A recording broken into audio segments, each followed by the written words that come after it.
Muzejā nav visai daudz dažādu transporta līdzekļu. Viens no tiem ir šis lielais ritenis, jeb skrējritenis, kurš izgatavots 19. gadsimta beigās Rīgā Leitnera velosipēdu rūpnīcā. 19. gadsimta beigās parādās divu veidu divriteņi. Viens ir šis te, tautā saukts par zirnekli no šīm te skaistajām garajiem riteņu spieķiem. Otrs ir Skotijā sāk izgatavot, ja izdomā divriteni, kur abi riteņi ir vienādi. Šis te ritenis ir visai interesants, arī braukt ar viņu bija visai interesanti, jo diezgan sarežģīti.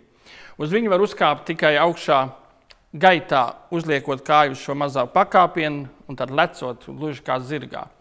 Viņa trūkums ir tas, ka augstu atrodoties cilvēkam ir diezgan grūti noturēt līdzsvaru sajūtu. Toties ir diezgan ātra gaita, jo tā kā ritenim nav nekāda brīvgājiena, tad šeit viens pedāļu apgrieziens dod lielu attālumu uzreiz uz priekšu. Vēl ir tāda interesanta doma, kādēļ vispār arī viņš ir arī tik augsts ne tikai šī ātruma dēļ, bet arī, ka šī laikā dominēja galvenie uz ielām ir zirga transports, jātnieki.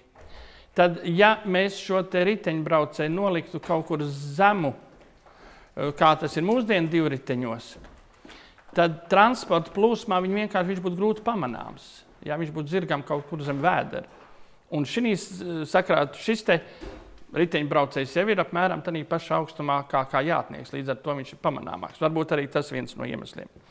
Šeit ir arī tādi moderni tehniski ievedumi šī laikā. Riepas ir no kaučuka, protams, bez gaisa. Ir diezgan modernas bremzes, kuras nospiežot riteni var apturēt, taču jāuzmanās ir ļoti no šīs bremzēšanas, jo pašu riteņbraucēju strauji met uz priekšu. Tātad viņam bija tendence taisīt tādu kūleni. Ir arī viens amortizators, šī te plāksne, kur nedaudz mīkstina braukšana. Un mums jāatcerās, ka šī laikā jau nav asfalta. Viss ir tikai bruģis, tātad cilvēku kratī diezgan ievērojami. Ražots viņš ir Rīgā, par ko mums liecina uzraksts. Šeit ir rakstīts Leitners Rīga 52.2.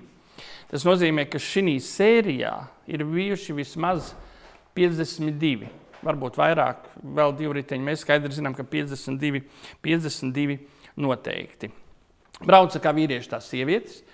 Dāmas šuja speciālus svārkus, jo garās svārku malas nedrīkstēja ieķerties šeit spieķos, tad viņas vienkārši nokrist. Šādus riteņus tomēr savas neērtības dēļ, izmantošanas neērtības dēļ izmantoja kādus 20, varbūt pat mazāk gadus, un tad pasaule tomēr vairāk pārņēma šo te skotu variantu, atstājot šo te vairāk teātriem, cirkam un dažādām izrādēm.